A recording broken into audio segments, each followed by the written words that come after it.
Mga ka-abengers, tara, samahan niyo kung magluto tayo ngayon ng ampalaya. Pero kakaibang ampalaya ang gagawin natin kung tayo ay nasanay sa ginisang ampalaya o kaya ay hinahalo natin sa pakbet. Pero ito ay ang gagawin natin sa ampalaya ngayon ay ampalaya omelette or tortang ampalaya na talaga naman pong walang pait. At ayan na nga mga kaabengers ko, meron tayong 2 pirasong ampalaya na hiniwa-hiwa natin ng maninipis, and then syempre maging maingat tayo sa paggamit natin ng kutsilyo mga kaabengers ko. At ayan, di ba tapos na, and then of course huhugasan natin yan.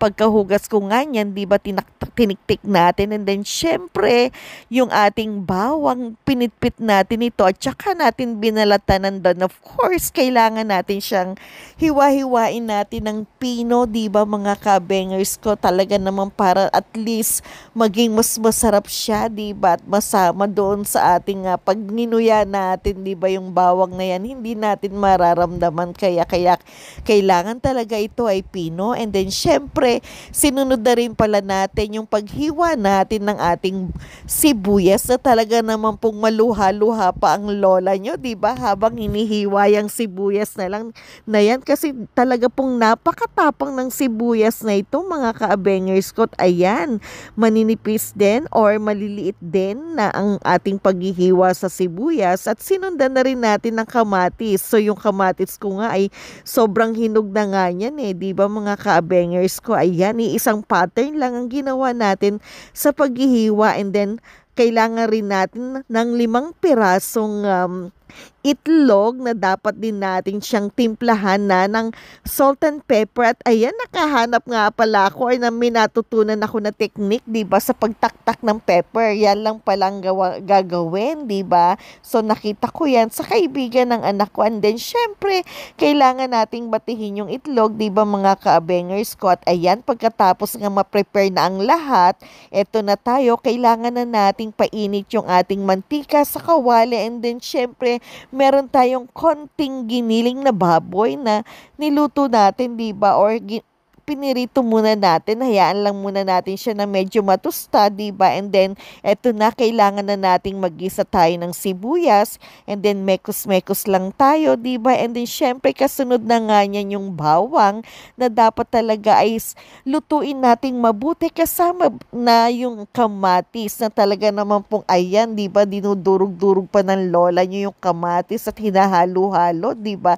At ayan, okay na siya. So, pwede na nating isunod yung ating ampalaya, di ba mga kabengers ko? And then syempre siguraduhin lang natin ito ay na maluto ng gusto, di ba mga kabengers?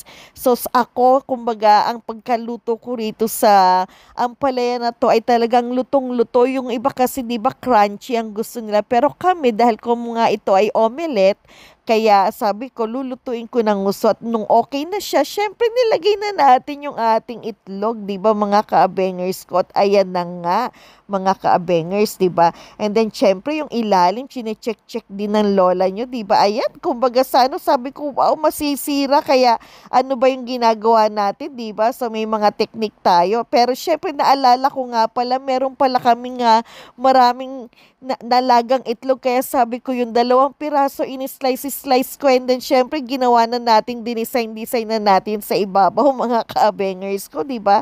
So nakita nyo naman, kumbaga hindi lang talaga basta-basta ampalaya yan, di ba? And then syempre ginamitan natin ito ng pinggan para mabaliktad natin at hindi masira, di ba mga ka-abengers? So yun nga lang, may naiwan na itlog, kaya siningit-singit ko naman siya sa ilalim mga ka-abengers. At ayan na, kailangan na nating i-transfer na, at nakita nyo naman parang pizza naman din ang dating, di ba mga ka-abengers ko? And then syempre dinivide natin siya sa 8, at ayan, talaga excited ang lola nyo na matikman itong ating omelette or ampalaya omelette, or yung pwede na tortang talong tuloy. Nasanay, kita mo, pati ako nasanay, di ba? Pero ito ay tortang ampalaya, again, tortang ampalaya. And then of course, ayan na, tinikman na ng lola nyo na talagang sarap na sarap siya, di ba?